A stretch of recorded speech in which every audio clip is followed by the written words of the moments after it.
انا نراکم سراعا الی الجنۃ فمن انتم، ہم دیکھ رہے ہیں کہ تم بہت تیزی سے سپیڈ لگائے جا رہے ہو، بھائی تم ہو کون؟ فیقولون، وہ کہیں گے نحن اہل الصبر، ہم صبر والے ہیں۔ فیقولون، وہ فرشتے پوچھیں گے وما صبرکم، تم نے کس چیز پہ صبر کیا؟ فیقولون، وہ کہیں گے کنا نصبر علی طاعت اللہ، ہم اللہ کی فرما برداری کرنے پر صبر کرتے تھے۔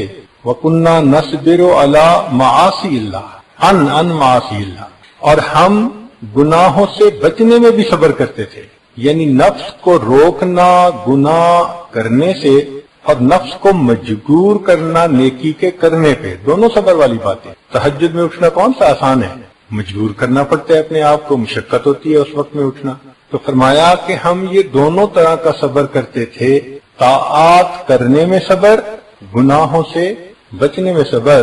فیقال لہم، ان کو یوں کہا جائے گا ادخلوا الجنۃ فنعم اجر العاملین، جنت میں داخل ہو جاؤ، کتنا بہتر اجر ہے عمل کرنے والوں کے لیے۔ چنانچہ ہمارے مشائخ نے لکھا ہے فمن اشتاق الی الجنۃ صلاح عن الشہوات، جس بندے کو جنت کی خواہش ہونا، شوق ہو، رچ جائے جس کے دل میں، وہ بندہ شہوات کو چھوڑ دیتا ہے جنت کے مزوں کے وجہ سے، کہ اس کو جنت مطلوب ہوتی ہے، وہ رسک نہیں لیتا، شہوات سے اپنے آپ کو بچاتا ہے۔ ومن اشفق من النار، اور جس کو آگ میں جانے سے ڈر لگتا ہے، رجع عن المحرمات، وہ گناہوں میں پڑنے سے اپنے آپ کو روک لیتا ہے۔ ومن زہد فی الدنیا تہاون بالمصیبات، جو بندہ زہد اختیار کر لیتا ہے تو دنیا کی مصیبتیں اس پر آسان ہو جاتی ہیں۔ ومن اتقى الموت تسارع الی الخیرات، اور جو بندہ موت کا مراقبہ کرتا ہے تو وہ بندہ پھر نیکی کے کام میں جلدی کرتا ہے، دوڑ دوڑ کے نیکی کرتا ہے، بھاگ بھاگ کے نیکی کرتا ہے، تاکہ میں اپنی زندگی میں کچھ اعمال کر لوں۔ وہ نیکی کر کر کے تھکتا ہے اور تھک تھک کے پھر نیکی کرتا ہے، کیونکہ اس کو پتا ہوتا ہے کہ موت آنے والی ہے اور مجھے اس سے پہلے کچھ کرنا ہے۔ ہمارے حضرت مرشد عالم رحمۃ اللہ علیہ عمر کے آخری حصے میں تو فرمایا کرتے تھے کہ میرے لیے دن رات برابر ہو گئے ہیں۔ فرماتے تھے کہ تم کہتے ہو یہ دن ہے اور یہ رات ہے، میرے لیے سب ایک ہے۔ چنانچہ رات میں بھی کوئی آ جاتا تو بیان فرماتے، بیٹھے رہتے، ہم سوچتے بھئی کوئی نیند کا معمول ہی نہیں، حیرت ہوتی اس بات پہ۔ اچھا، کئی دفعہ ہم سفر کر کے حضرت کے ساتھ مغرب عشاء کے وقت سفر شروع کیا اور آدھی رات کو وہاں پہنچے۔ اب اتنا نیند سے ہم بیدار کہ جی چاہتا تھا کہ بس اجازت ملے تو ہم کھڑے ہی سو جائیں، حالت ہماری ایسی ہوتی تھی۔ اور حضرت وہاں جا کے بیٹھ کے پھر قرآن کا آواز شروع کر دیتے۔ یا اللہ، سب اتنے تھکے ہوئے ہیں، ایسے لگتا تھا کہ واقعی ان کی نظر میں دن اور رات کا فرق نہیں تھا۔ اور حضرت یہ فرماتے تھے کہ انی دعوت قومی لیلا و نہارا، دن اور رات اس طرح اللہ کے دین کی دعوت دیتے تھے، نہ آرام کا خیال نہ کھانے کا خیال، اس طرح زندگی لگا دی۔ ایک دن مجھے فرمانے لگے کہ میں نے سالکین کو اتنی توجہ دی ہے کہ اب میری ہڈیاں بھی درد کرتی ہیں، اب میری ہڈیاں بھی درد کرتی۔ جب آخری وقت قریب تھا تو ڈاکٹروں نے کہا کہ آپ ریسٹ کریں، دوائی وقت پہ لیں، کھانے کا خیال رکھیں، فلاں رکھیں۔ تو حضرت ہر چیز کا بڑا خیال رکھتے تھے۔ تو حضرت کے بڑے صاحبزادے حضرت مولانا عبد الرحمن قاسمی رحمت اللہ علیہ بہت نیک نوجوان تھے، بہت باخدا اور باہمت نوجوان تھے۔ وہ اپنے والد گرامی کے ساتھ کبھی کبھی بات بھی کر لیتے تھے کھل کے۔ تو جب حضرت بہت کھانے کا خیال رکھتے اور لیٹنے کا اور آرام کا اور دوائی کا، تو ایک دن وہ کہنے لگے ابا جی، ساری زندگی تو آپ نے اپنا خیال نہیں رکھا، اب آپ کو بڑا اپنا خیال ہو گیا ہے۔ ساری زندگی تو آپ نے اپنا خیال نہیں رکھا، اب آپ کو بڑا اپنا خیال ہو گیا ہے۔ تو حضرت نے یہ سنا تو لیٹے ہوئے تھے، فرمان لگے قاسمی اٹھ کے بٹھاؤ، مجھے اٹھا کے بٹھاؤ۔ تو حضرت قاسمی نے تکیہ لگا کر حضرت کو بٹھا دیا، قریب بلایا، فرمانے قاسمی ادھر آ۔ تو جب قریب آیا تو فرمان لگے دیکھ، مجھے اپنی جان شروع سے عزیز تھی، اللہ کی قسم اسی لیے میں نے اس کو پوری زندگی عزیز نہیں رکھا۔ مجھے اپنی جان شروع سے عزیز تھی، اسی لیے میں نے پوری زندگی اپنی جان کو عزیز نہیں رکھا۔ تو یہ اللہ والوں کی عبادتیں ہوتی ہیں۔ حقیقت میں کو اپنی جان عزیز ہوتی ہے ان کو، مگر وہ یہ سمجھتے ہیں کہ عزیز کا مطلب آرام، عزیز کا مطلب اپنی جان کو مشقت میں ڈال کے اللہ کے ہاں درجہ پا کے چلے جانا، اس کو عزیز کہتے ہیں۔ قرآن مجید میں صبر کے بہت زیادہ فضائل بتائے گئے ہیں، ایک تو فلاح کو صبر کے ساتھ نفی کیا گیا، جیسے اسبروا وصابروا ورابطوا واتقوا اللہ لعلکم تفلحون، اس سے فلاح ملتی ہے۔ اور دوسرا مضاعفت اجر الصابرین، جو صبر کرنے والے کو اجر ملتا ہے وہ کئی گنا زیادہ ہوتا ہے۔ اللہ فرماتے ہیں انما یوفی الصابرون اجرہم بغیر حساب، کہ صبر کرنے والوں کو تو ہم بلا حساب اجر عطا فرما دیں۔ سبحان اللہ، رب کریم اگر کہیں کہ بلا حساب اجر تو ذرا اندازہ لگائیں نا کہ کتنا اجر ہوگا۔ اللہ اکبر۔ پھر صبر کرنے والوں کو اللہ کی معیت ملتی ہے، ان اللہ مع الصابرین۔ پھر صبر کرنے والوں کو اللہ رب العزت مدد عطا فرماتے ہیں، استعینوا بالصبر والصلاۃ، تو اللہ کی مدد آتی ہے، اللہ کی مدد اترتی ہے۔ فرمایا بلا ان تصبروا وتتقوا ويأتوكم من فورهم هذا يمددكم ربكم۔ سبحان اللہ، یعنی فرشتوں کے نازل ہونے کی بشارت ان کو دے رہے ہیں کہ تم نے صبر کیا، اس وجہ سے بخمسۃ آلاف من الملائکۃ مسومین۔ نبی اسلام نے فرمایا ان النصر مع الصبر، کہ اللہ کی مدد تو صبر والے کے ساتھ ہوتی ہے، تو جو صبر کرتا ہے اللہ کی مدد ملتی ہے، اور اس صبر کی وجہ سے اللہ کی حفاظت ہوتی ہے۔ چنانچہ فرمایا ان تصبروا وتتقوا لا يضركم كيدهم شيئا، اگر تم صبر کرو گے اور تقوی اختیار کرو گے تو یہ تمہارے دشمن ہیں، حاسد ہیں، وہ تمہارا بال بیکا بھی نہیں کر سکیں گے، تمہیں اللہ کی حفاظت نصیب ہو جائے گی۔ اور جب صبر والے جنت میں داخل ہونے لگیں گے تو قرآن مجید میں فرمایا والملائکۃ یدخلون علیہم من کل باب سلام علیکم بما صبرتم فنعم عقبی الدار، صبر کی وجہ سے فرشتے بھی ان کو سلام، مبارکیں مبارکیں ایسے دے رہے ہوں گے۔ فرمایا کہ صبر ایمان والوں کے لیے بہتر ہے، وَإِنْ عَاقَبْتُمْ فَعَاقِبُوا بِمِثْلِ مَا عُوقِبْتُمْ بِهِ وَلَئِنْ صَبَرْتُمْ لَهُوَ خَيْرٌ لِلصَّابِرِينَ۔ چنانچہ صبر کے اوپر بڑا اجر ملتا ہے، إِلَّا الَّذِينَ صَبَرُوا وَعَمِلُوا الصَّالِحَاتِ أُولَئِكَ لَهُمْ مَغْفِرَةٌ وَأَجْرٌ كَبِيرٌ۔ کبیر کا لفظ استعمال فرمانا اندازہ کر سکتا ہے انسان کہ اللہ رب العزت کتنا زیادہ اجر فرمائیں گے۔ فرمایا جعل الصبر من عزم الامور واصبر علی ما اصابک ان ذلک من عزم الامور، اور کامیابی کا وعدہ ان ایمان والوں کے ساتھ جو صبر کرتے ہیں۔ چنانچہ بنی اسرائیل والوں نے فرعون کی جو تکالیف تھیں اس کے اوپر صبر کیا۔ اللہ فرماتے ہیں وَتَمَّتْ كَلِمَةُ رَبِّكَ الْحُسْنَى عَلَى بَنِي إِسْرَائِيلَ بِمَا صَبَرُوا، تو دیکھو صبر کی وجہ سے اللہ کی یہ نعمتیں ان کو ملی۔ پھر صبر کرنے والے سے اللہ محبت فرماتے ہیں وَاللَّهُ يُحِبُّ الصَّابِرِينَ، پھر صبر کرنے والا ہی اللہ کی نشانیوں سے سبق پاتا ہے۔ فرمایا إِنَّ فِي ذَلِكَ لَآيَاتٍ لِكُلِّ صَبَّارٍ شَكُورٍ، اس لیے حضرت ایوب علیہ السلام نے بیماری پہ صبر کیا۔